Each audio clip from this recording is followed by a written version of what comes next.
So hello everyone, I would like to welcome you at the second panel. And right now we will be covering, we'll have four speakers and 3 presentations. And the first one will be from Orwa Mohamad. And he is MA student from University of London Birkbeck College. And his paper is called Quarantine and Contemplate, Revitalising Vita Contemplativa. Now the floor is yours. Thank you, Alexandra. Thank you for the organizing team for organizing the conference. It's a pleasure to be here, and I hope everybody is well and safe.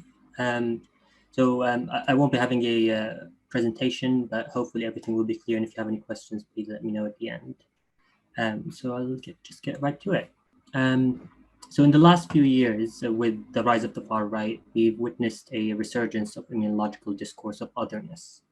From Donald Trump's othering of Latin American immigrants to the rise of nationalist parties in Europe, the representation of the other as an immunological intruder, think of it as a bacteria or an illness that needs to be eliminated, has been on the rise. It is as if this recent resurgence of immunological discourse foreshadowed the now ongoing COVID-19 pandemic, where we find ourselves facing a virus for which we have no vaccine. The resurgence of othering is indeed a perplexing phenomenon, given the incompatibility of globalization with immunological discourse. Globalization, as we well know, rests on the erasure of borders, boundaries, and limits. Hence, any immune reaction which aims to eliminate the other and thus define the borders of the self is diametrically opposed to the logic of globalization. All of these forms of demarcation aim to eliminate the other. Despite the increase in globalization, has our world not become more and more immunologically organized?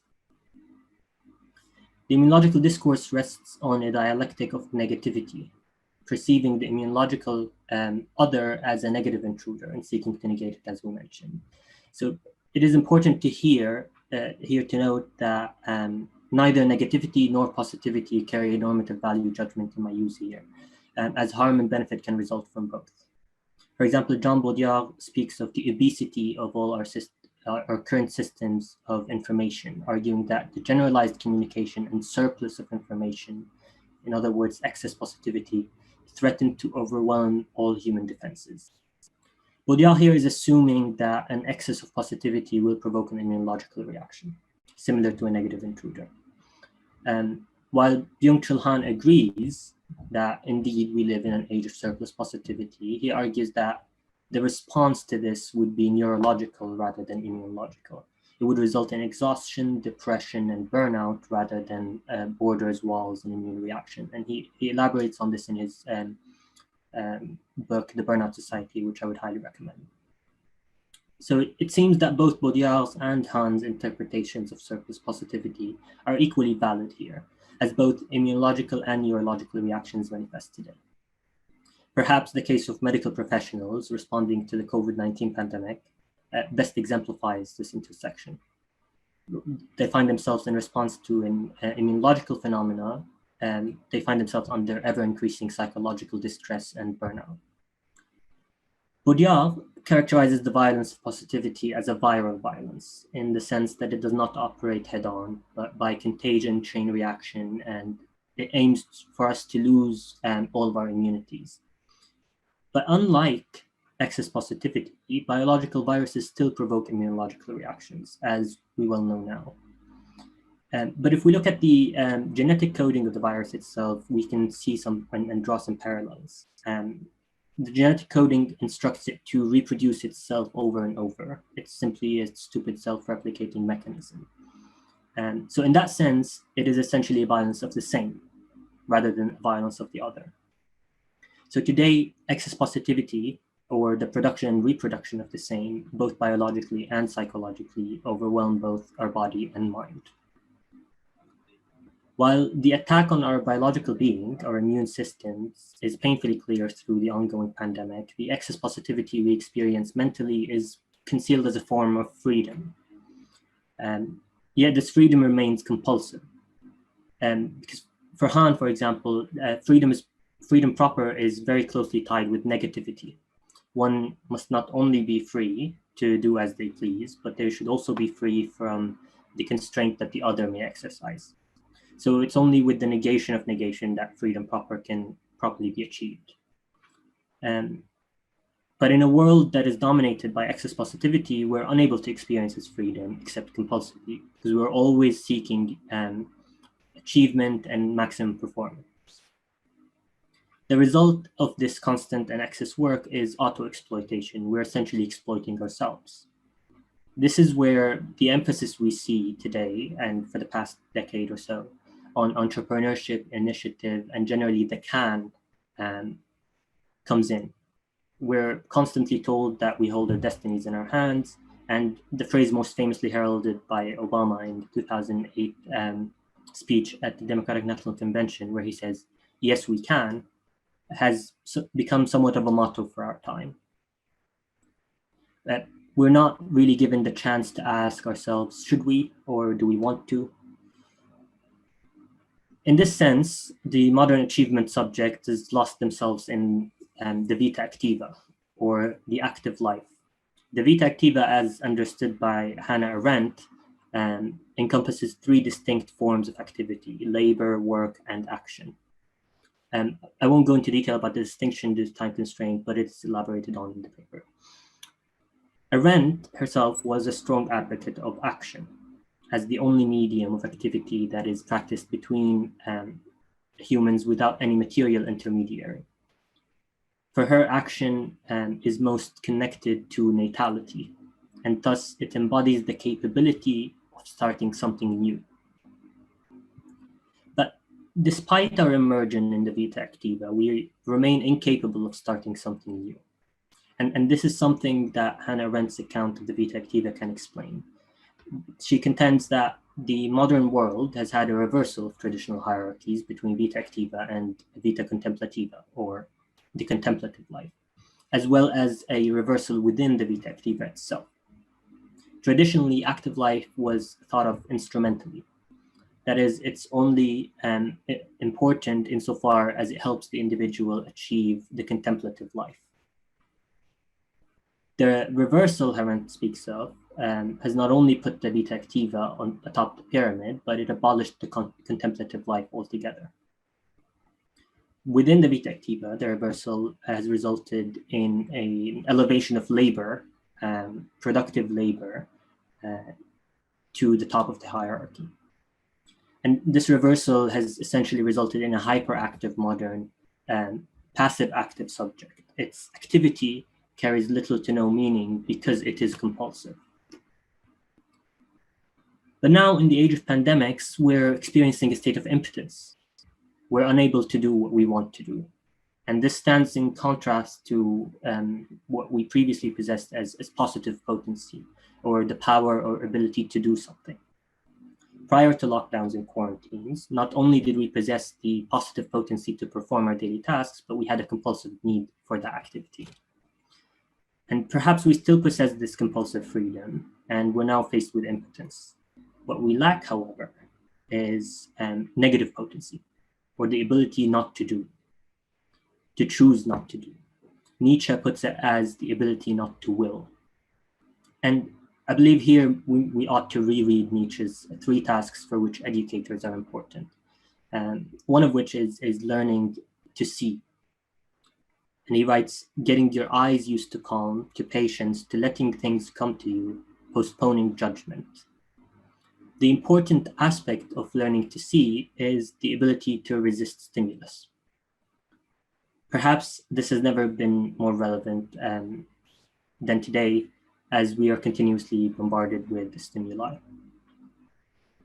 The development of this paradigmatic passive-active subject did not come about abruptly, but was a process in which the subject was simultaneously charged with excess positivity and stripped of negativity, charged with positive potency and stripped of negative potency. It was a process by which the subject lost control of time, and more specifically of the pace at which we spend our time. Since the development of broadcast media, starting with radio, we started to lose control of the pace of consumption. In contrast to print media, radio and television dictate the pace of consumption. If you imagine yourself reading a newspaper or a book, you have the chance or option to pause and perhaps even contemplate. Radio and television, on the other hand, do not offer that chance, as they continuously bombard us with more stimuli and force us into reactions. There's not really much action here as much as reaction. As if this was not enough, the app Blinkist now offers bite-sized audio reading summaries. So it would summarize a book for you, give you bullet points, and then it would read these notes for you. The name of the service itself, derived from blink, implies the fleeting nature of the content and the short attention span it would require. Now, this only goes to show how the development of the internet, mobile devices, and social media has only exacerbated the problem, allowing us access to these external stimuli which we have become addicted to at any time. Now, perhaps I'm being hopeful here, but I hope that in a few years we'll be able to describe the times of COVID in the words of Charles Dickens. It was the best of times, it was the worst of times. And it might just be both. While medical professionals are placed under unprecedented pressure and stress today, the majority of us sit at home in a state of impotence, unable to continue our compulsive activities. With all the challenges that the current pandemic imposes on us, I believe it also offers us opportunities and potentials to resist, because quarantines and lockdowns represent a rare interruption, a pause, and therefore a chance to begin something new. But the first response of the global economy to such an interruption was to ease work from home. The video conferencing service Zoom, which we are now using, became the law of the land overnight, really. Of course, this is to allow for the continued exchange of goods and services and flows of capital, but it also meant the persistence of compulsive activity and achievement. Not only does this maintain the mechanism of reproduction of the passive-active subject, but it also is an invasion of personal space, and the previous panel perhaps elaborated on this a bit more. Such an intrusion on personal space transforms the home from a personal space into a workspace, blurring the lines between personal and professional. And this puts the subject in an awkward position in which they're not able to let go of productive or active mindset to enter a contemplative one. But many of us are not able to perform our jobs from home. Working from home is somewhat of a privilege in the economic sense, but a curse on the personal level. Those who are left without a job under the pandemic were forced to sit with our own thoughts. After all, there's only so much Netflix one can watch. So at some point we start thinking. And here I believe opportunities start to arise. It starts with transforming our current state of impotence into a state of negative potency. Because in order to be free, one must not only be able to do, but to also choose what to do. Now, perhaps this quarantine, and I'm being very, very hopeful here, can serve as an educator in the Nietzschean sense, teaching us how to see, to let things come to us, to postpone judgment, essentially to engage and revitalize the Vita Contemplativa. Thank you. Thank you very much, Orwa. It was an amazing presentation. Now I'm giving the floor to any spectator. So those of you who are with us on Zoom, please feel free to raise a hand to have any questions, because we now have a space for it. And if you are just watching us on a stream, please look at slido.com with #pandemic, and we are more than Orwa will answer your questions or question. I'm going to give you a few seconds if anyone is interested in asking you something.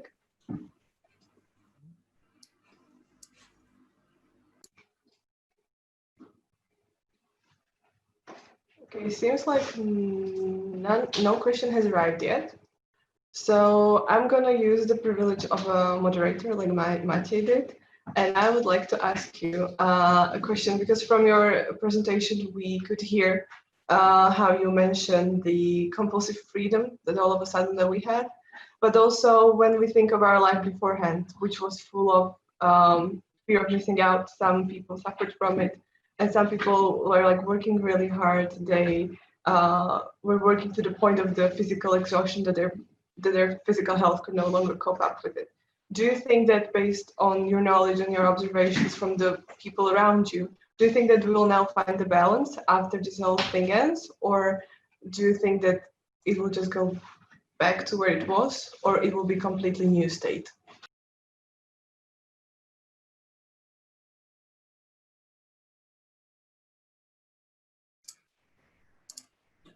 Thanks for the question.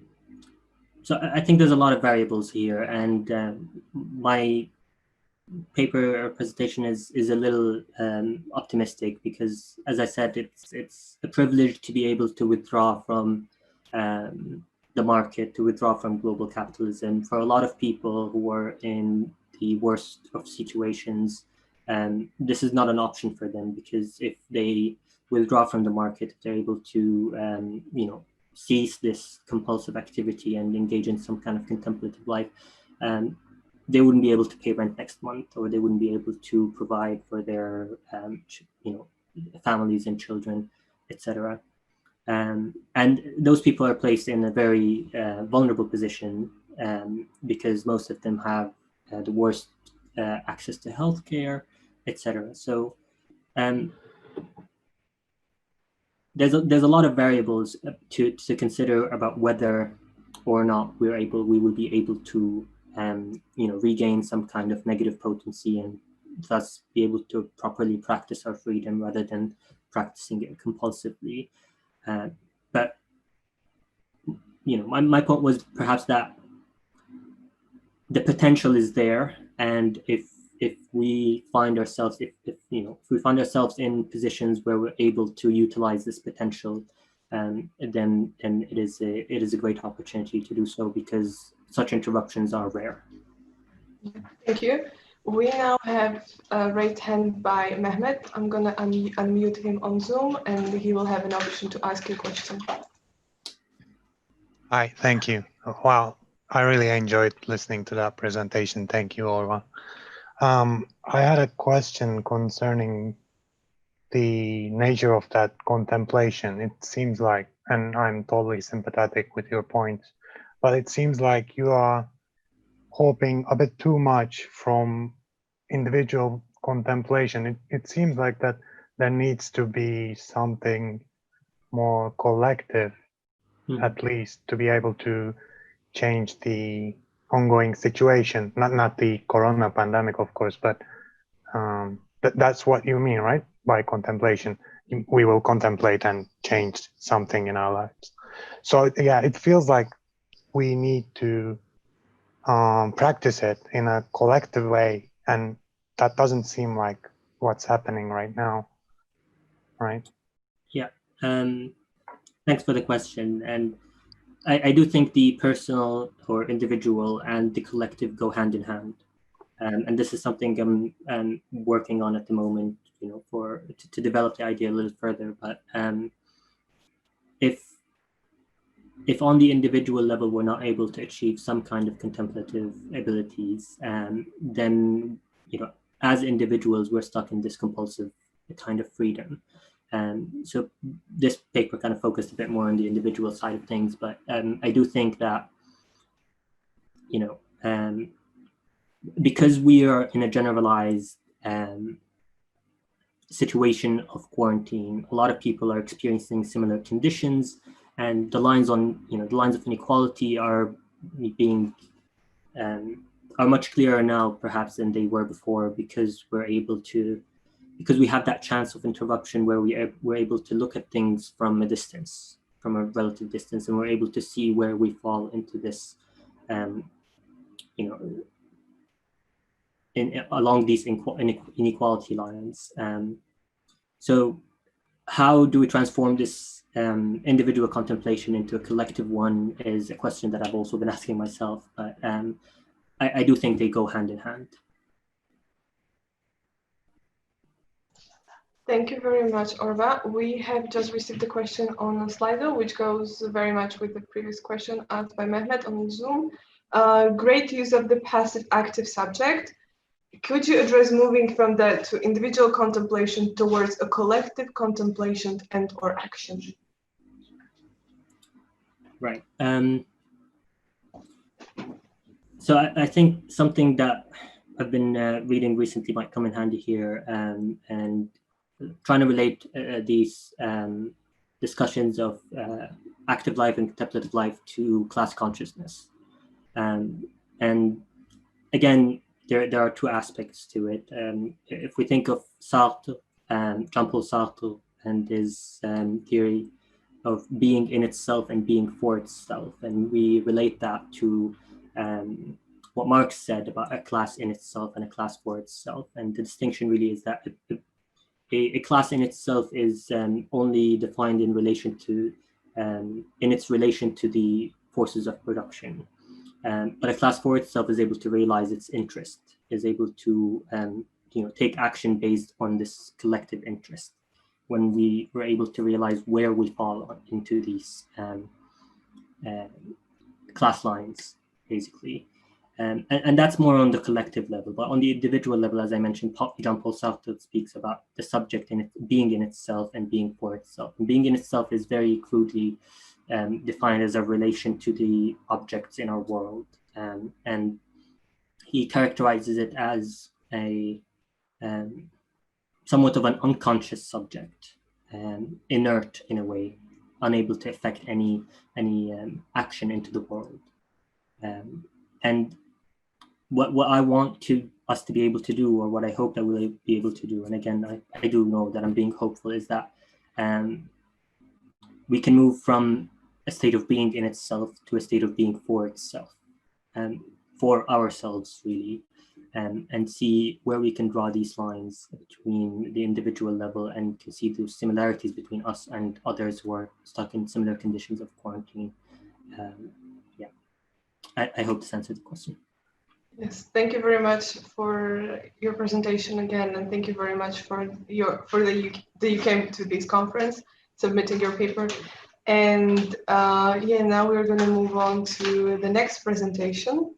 That is going to be by Pavlina Jones and Dominik Novosád.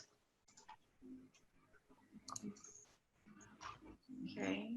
Can we hear you guys? Yeah. Can you hear us? Yes. Screen.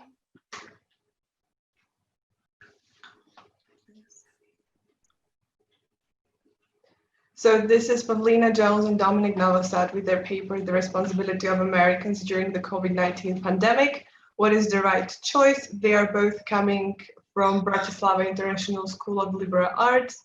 Dominik Novosád is a recent graduate, and Pavlina Jones is about to be a graduate in the upcoming weeks. The floor is yours, guys.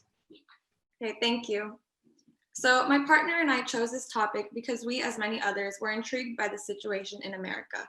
All around the world, governments have implemented safety measures during the COVID-19 pandemic to halt the spread of the virus and ensure their people's safety. While the United States government has also attempted to apply such measures, it was met with some mixed reactions by the American population. Some Americans obliged to the measures, some protested against them, and others disregarded them entirely. As a possible consequence, the United States holds the highest number of confirmed COVID-19 cases, as well as deaths, compared to other countries who have maintained and followed government safety implementations, such as Slovakia, for example.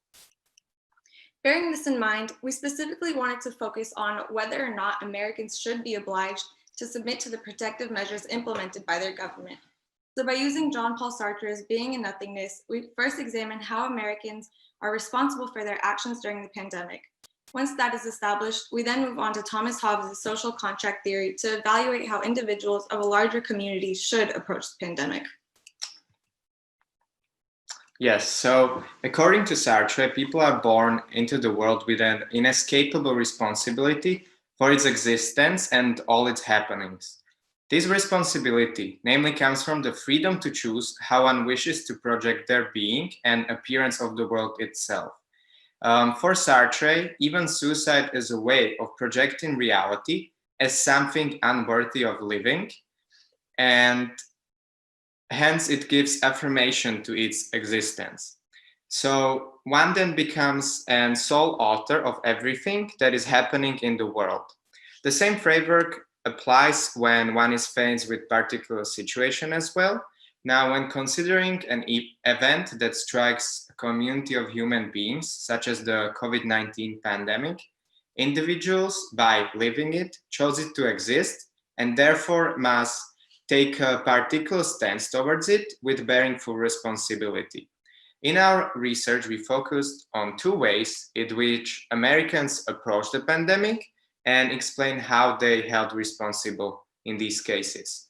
So one example is that Americans claimed their responsibility lies with going to work and making money rather than with the unraveling of the pandemic. And another example was that younger Americans deemed the pandemic as something that does not involve them, and therefore they won't let it in a way of their partying and vacationing. Now, in both of these examples, the choice of the value that is more important was different. As with the first example, people have chosen by their free choice to deem work as more example than the pandemic. And in the second, people try to disregard their involvement totally because, as a lot of them said, they're young and they cannot get sick and therefore it doesn't involve them. However, according to Sartre's framework, both of these choices involves only a free perception of how the pandemic appears to oneself, meaning they chose the existence of the pandemic and chose them as being part of it, therefore they bear full responsibility. So choosing work in this case is only a free choice and does not take away responsibility, as there can be no external obligations. Now, with keeping this in mind, we then focus our attention of how Americans should approach a pandemic, considering they are part of a larger community.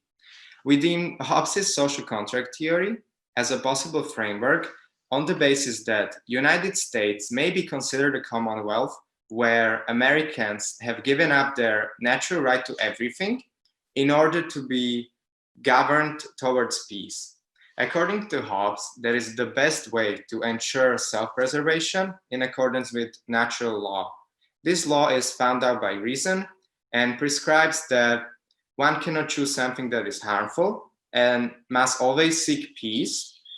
Seeking peace here would be seeking peace through living in a commonwealth, and he must choose this. A person must choose this possibility whether anytime it's possible.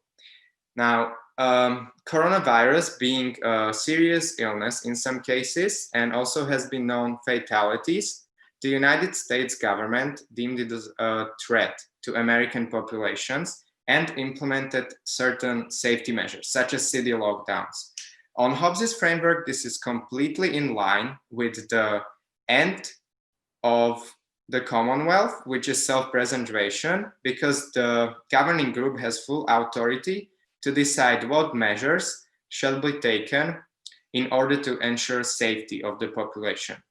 Regardless, many Americans across the country disagreed with this government's decision and voiced their opinions through protests, saying that the lockdowns are unnecessary and an overreaction. Using Hobbes' ideas, we deem these protests to be both beneficial and harmful to the Commonwealth and the end of the self-preservation of the people. On one hand, the protests were done in a way where they contributed properly to the collective will of United States, and since United States works under representative democracy, it contributed positively to the American civil liberties. However, where the protest we deem harmful is that people gathered in large quantities, and many of them did not keep the safety precautions, such as wearing masks or keeping the safe distance. And in this way, they put themselves and others into danger of contracting and then spreading the virus.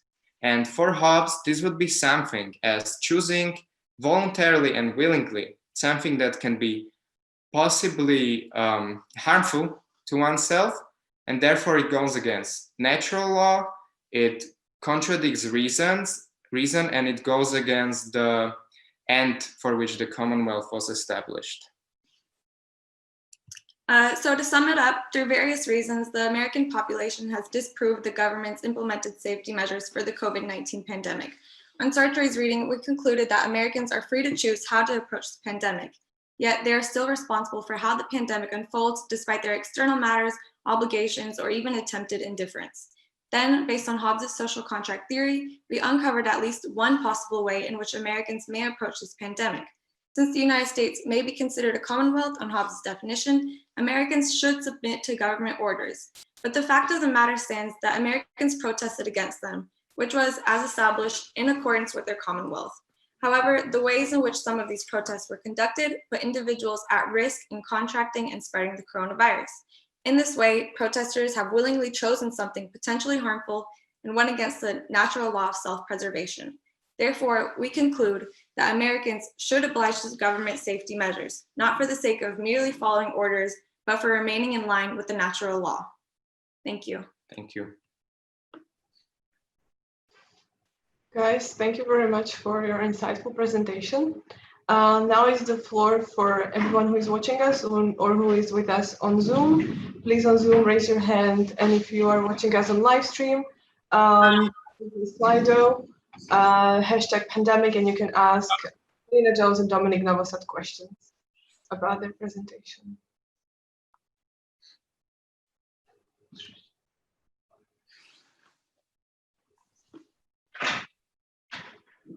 I'm going to give our audience a few seconds so that we can wait. Yeah, there is a question coming from Orwa. So I'm going to unmute him now so they can ask your question, okay? Yeah, thank you, Alexandra, and thank you, Pavlina and Dominik, for the presentation. It was very interesting, especially in these times in the US and what's happening there. But I do have a question about the point you make with regard to Sartre and how we hold responsibility for the way we respond to the pandemic, or we basically choose how to respond to the pandemic and so, thus in some ways constitute it. And for a lot of people who aren't really given that choice because of their economic situation, are they really making the choice in the first place, or are they just being put in a situation where there is no choice? It's just you have to go to work and thus give up your health precautions. Mm-hmm. Yes, thank you for the question. So here I think you're very right that for some people it's really not really a choice, and they really have to go to work to satisfy their very basic needs. However, I think Sartre provides a very kind of a radical view of responsibility, where he says that there can no exist such external obligations, such as having to go to work to even feed yourself and your family, where you can always choose yourself that it's just not worth it, and there's always the radical way of deeming the existence not being worthy of living and suiciding. So in this way, the only way really the obligation is only from yourself, individual choice.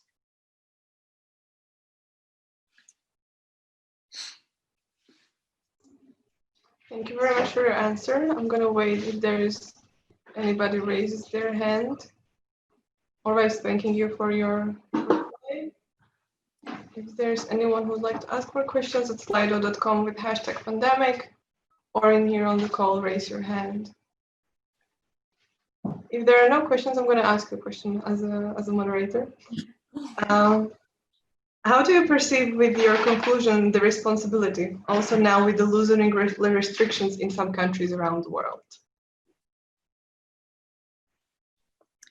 It's a good question. Let's take Slovakia, for example. I would say that they handled it very well, considering that I mean, with the what are they called? The face mask. Sorry, the face mask. They were required to wear face masks. Police were monitoring where people were going during Easter holidays and such. Mm-hmm. And I think in turn, we've been able to reopen our city more quickly than other places have. And I mean, we're getting very few cases every day.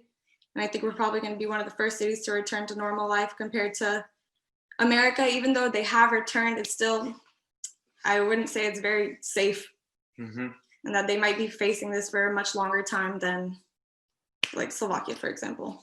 Yeah, also I would add that I feel like, especially with the case here in Slovakia, people took the individual responsibility very seriously, and regardless of what the government was saying or whatnot, they were themselves trying to protect others and themselves.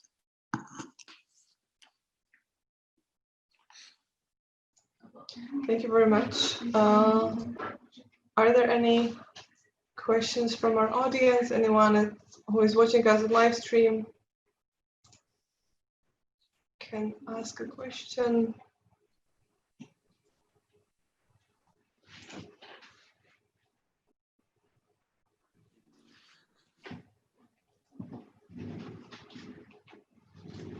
If there are no questions, then I would like to thank you for your presentation, and we're going to move to another speaker.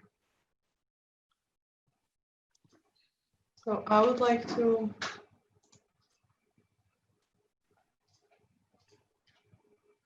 welcome Caleb Stekl, who is speaking to us from the US. He's coming from the University of North Iowa, and he's a bachelor student there. And he's going to be speaking about alienation at the end of the world. The floor is yours. Awesome. Yeah, so thank you for having me. Today I'm going to be talking about knowledge and capitalism. And I'm going to be arguing that Hegel's master-slave dialectic actually gives us the conceptual tools, the conceptual framework to understand the split, the break between the capitalist subject and their conditions. And that's going to be mainly a problem of knowledge, but anyone that's read the master-slave dialectic also knows that it's going to be a problem of desire as well, and the desire for that knowledge. So let's begin. And again, this is within the terms of a much larger project, my thesis, that's trying to think capitalism in the present moment, the pandemic especially, and neoliberalism within the terms of modernism. So let's get started. The masters of modernism, the state and the economy, are being put to the test to a greater degree than ever before. The triumphant victory of neoliberalism has not simply done away with the state. Rather, the state, which has from its founding been the enforcing body of private asset accumulation, now serves exclusively to enforce the economy's dictums. The political parties of the West are dominated by market realists and deficit hawks, and any presence the left has is mitigated to non-electoral organizing or groups in the US like the DSA, Democratic Socialists of America. Quote, "There is no other way," and this teleological absurdity has captured the subject too. Margaret Thatcher did indeed change people's minds. The ideological call now is thus, let the market take it from here. But if there's one thing masters abhor doing, it is having to put the mask on, to act like they know what they're doing. Capital must now prove to us that they are capable managers. Neoliberalism is what they wanted after all. But we, the subject of neoliberalism, want it too. We are self-incurring our tutelage against Kant's wishes. The possibility of a global system of domination is a truly modernist development. We've developed an economic system and a complementary social relation capable of structuring a universal global economy.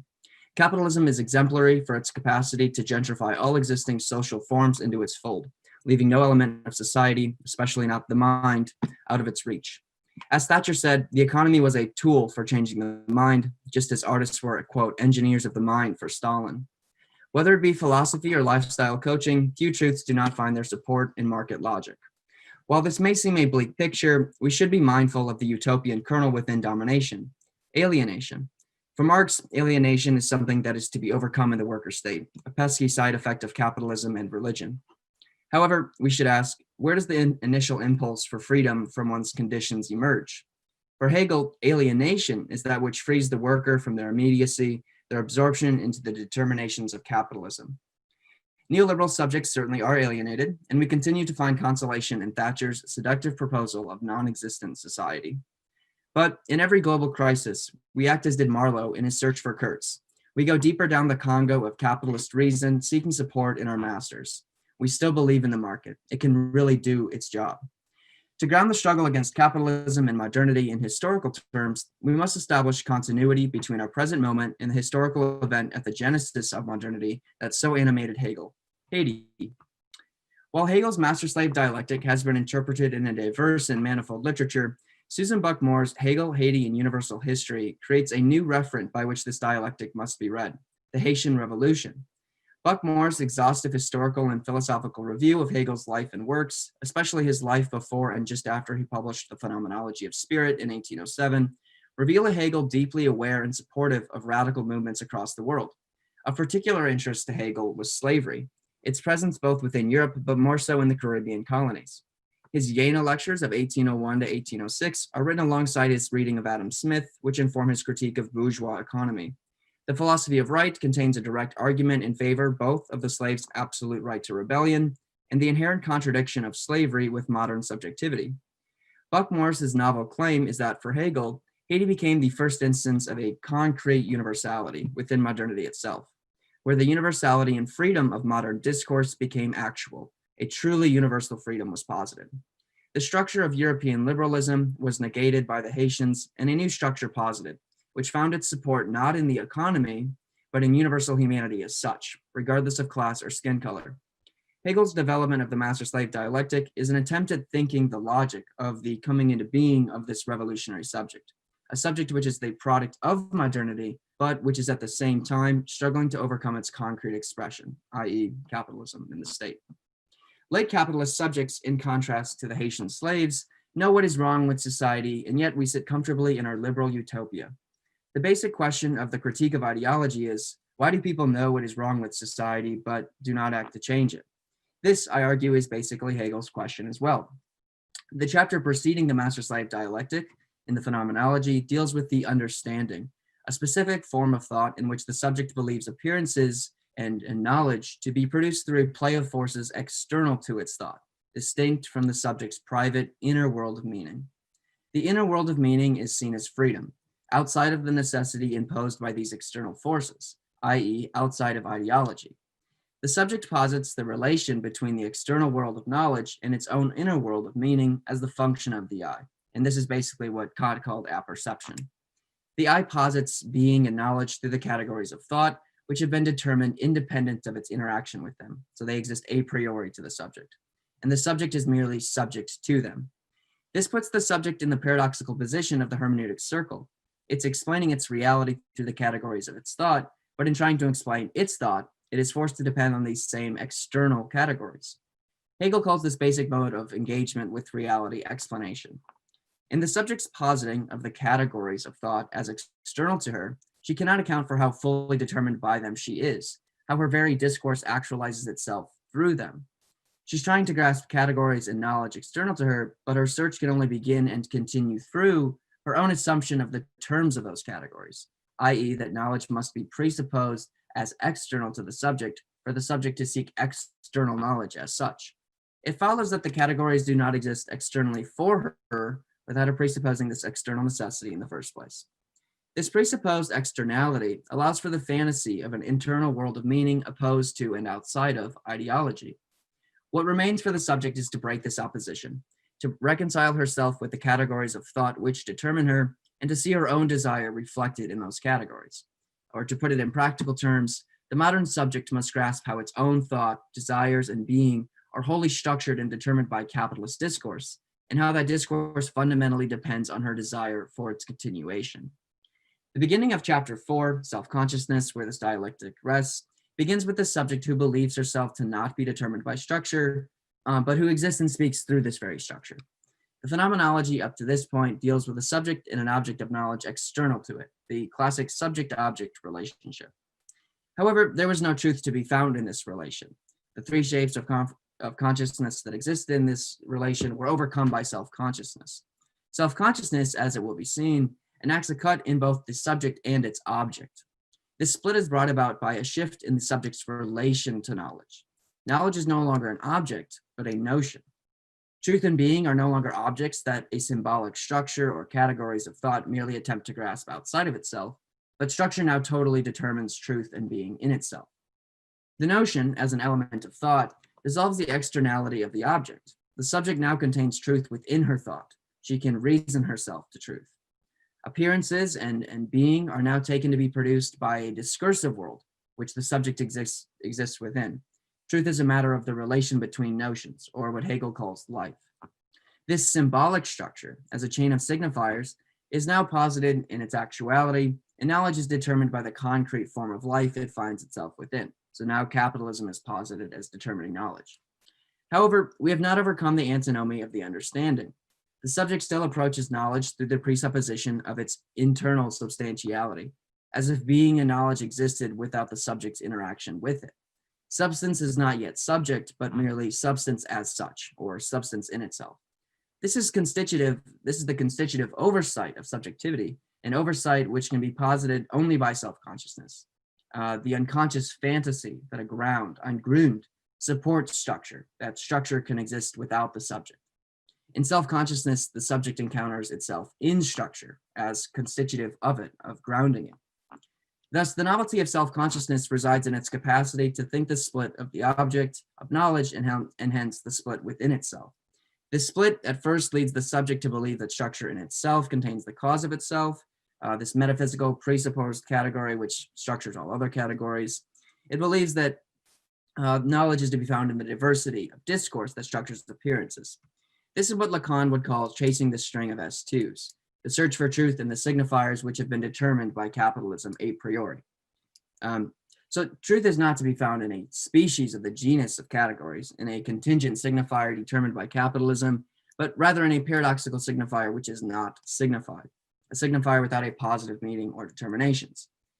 If the chain of signifiers, this multiplicity, diversity, is to develop into a stable, meaningful reality, there must be one category or signifier which structures the whole, and this is the master signifier. The universality of the master signifier resides in its performativity. It acts as if it were capable of taking the place of a metaphysical grounding, a structure, even though as a signifier, it's already multiple, it's split and cut between all other signifiers. Thus, when the subject assumes that this single signifier can structure reality, the subject's treating the signifier as a subject, a signifier which is somehow in its isolation capable of determining reality. And this is the highest idealism for Hegel. Thus, the presupposition of external knowledge of a self-sufficient structure presupposes an all-knowing signifier, a signifier not cut up in the discursive production which refers back to it, which is signified only in the master's predication. As Kierkegaard might put it, there's a director of this structure, I would like to see him. And I'll just conclude real quickly here. The main thing that ideology doesn't want the subject to do, as Orwa was kind of saying, is that it doesn't want you to start questioning its necessity, its determinations, what it says knowledge is, what it says being is, etc. One need only invoke Mark Fisher's capitalist realism here. And this is why Hegel privileges science above all other forms of knowledge. The task of science in its modern usage is not to use the categories transmitted to it by the previous historical epoch, but to take up its terms and interrogate them, to throw them out or redefine them. Science does not accept the existence of a metaphysical grounding. There is no master for modern science. God is dead, so the Romantics would like to say. So in conclusion, if we accept Buck-Morris's argument that the modern subject finds its truth in revolution, and if the subject of modernity is the subject of science, of the scientific revolution, we're justified in arguing that the master-slave dialectic resolutely proves the possibility of reasoning ourselves to freedom beyond the present moment, beyond the now of capitalism. There's an old psychoanalytic joke that will help us understand the relationship between knowledge and freedom.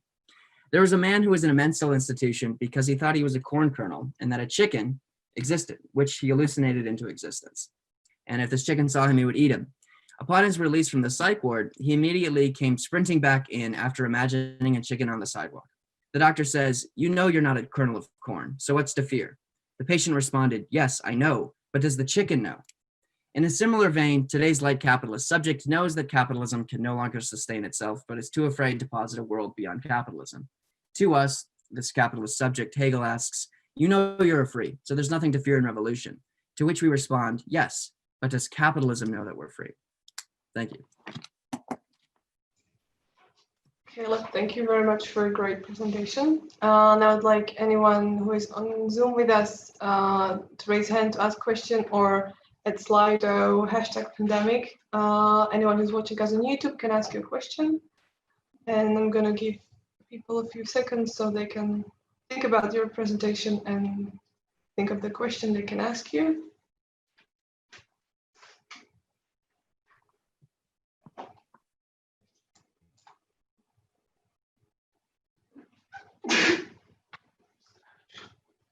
Meanwhile, we're going to wait for somebody to come up with a question. I'm going to, again, use my privilege of a moderator and ask you a question.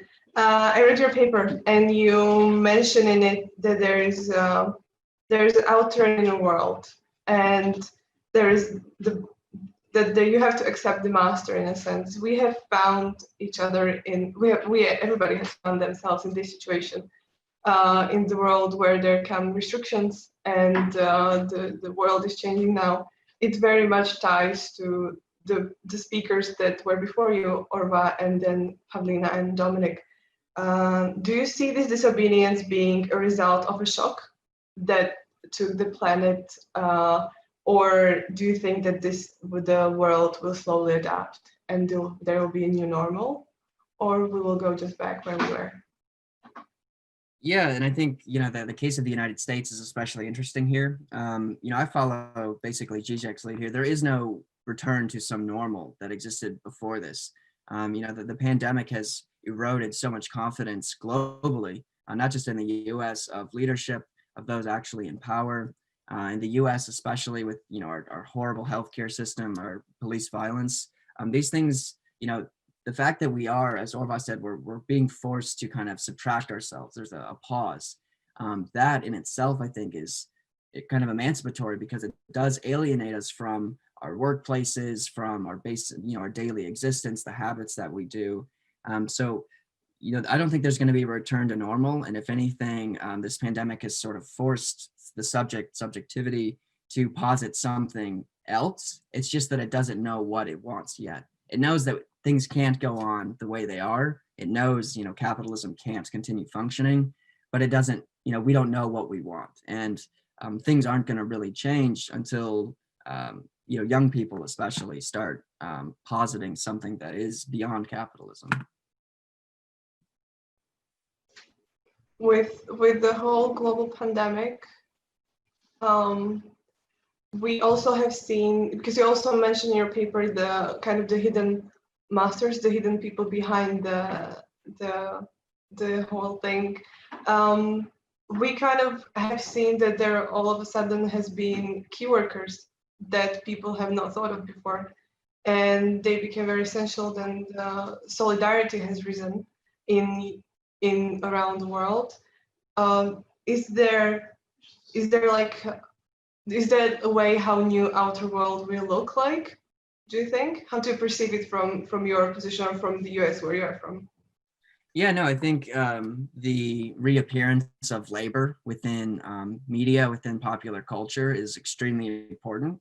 And I think it's the designation of essential, I think, is very interesting, because that then sets up a dichotomy between workers, workers that are working 60-hour weeks, and people like CEOs and wealthy billionaires. They're not, no one is saying they're essential. Recently, Jeff Bezos was projected to become the first trillionaire, and think of that what you will, but this reemergence, this new emphasis on labor and its necessity in wealth production and just the basic functioning of society, I think is a really important moment that people that do care about labor politics or leftist politics would absolutely be justified in exploiting to the fullest extent.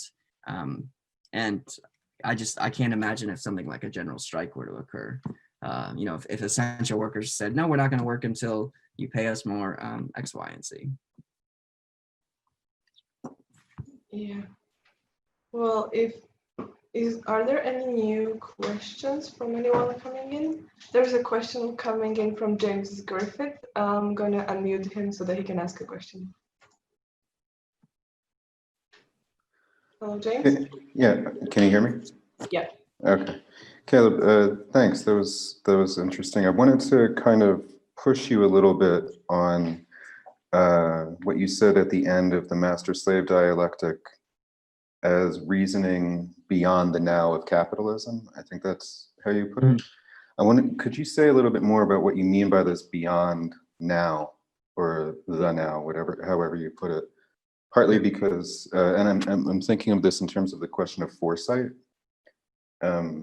since a lot of the master-slave dialectic, both in Hegel and Marx, is coming out of Aristotle, and Aristotle's position is that the slave by nature is somebody who doesn't have the foresight. What makes a master by nature a master is the ability to know how to execute a plan. And so, as you were talking at the beginning, we still believe in the market, and one of the reasons that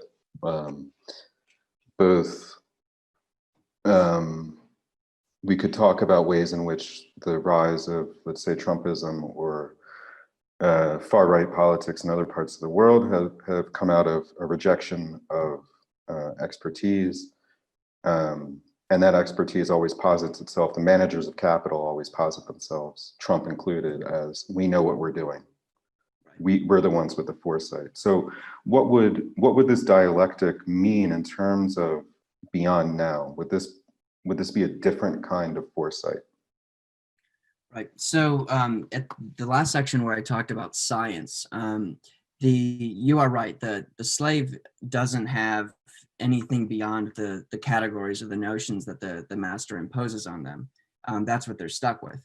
And this is just true sort of historically. A subject that's coming into the world only has the signifiers that their worldliness, or whatever you want to call it, has given them. However, the important thing about science and modernity, especially in the scientific revolution, is that no longer is the structural imposition of knowledge one that says this is the true, this is what works, and this is what we're stuck with. That's still a pre-modern feudalist understanding of knowledge. But with science and with modernity, we're actually imposed, as Kant puts it nicely in his What is Enlightenment. There's an imposition that we don't simply accept those terms on their own preconditions, let's say. So the fact that the slave doesn't have knowledge of a beyond capitalism in the now, but the fact that they don't have that foresight is, in a sense, their own freedom. Because if we are just limited to capitalism, that's the only material that we can scrutinize and analyze. And so just like Marx did, he didn't continue using the terms of classical economics or political economy. He investigated, analyzed those terms on their own merits, and only by working back to the root logic of capitalism, whether it be profit motive or exchange, use value, exchange value, whatever you want to say, only by working through the terms that capitalism gives us can the slave actually then posit a beyond. And so, there is a proliferation of theories and ideas and concepts that do go beyond capitalism. It's just that the difficult thing for the slave to do is to actually disassociate their desire for capitalism from those very concepts. And that's why things become difficult. So Marx still had a lot of capitalist preconceptions. All kinds of socialist states still operated historically within the terms of capitalism. So that's really the question, I think, for me, is how is it that we can use the terms capitalism gives us to then turn them on themselves and deposit a beyond not determined by those signifiers. Does that make sense?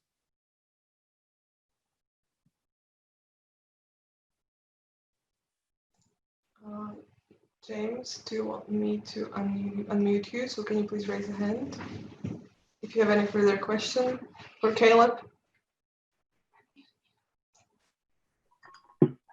Okay, that's how we. No. That addressed it well. Yeah, I mean, I think any other question I have would go on for a little while, so I'm just gonna let it go.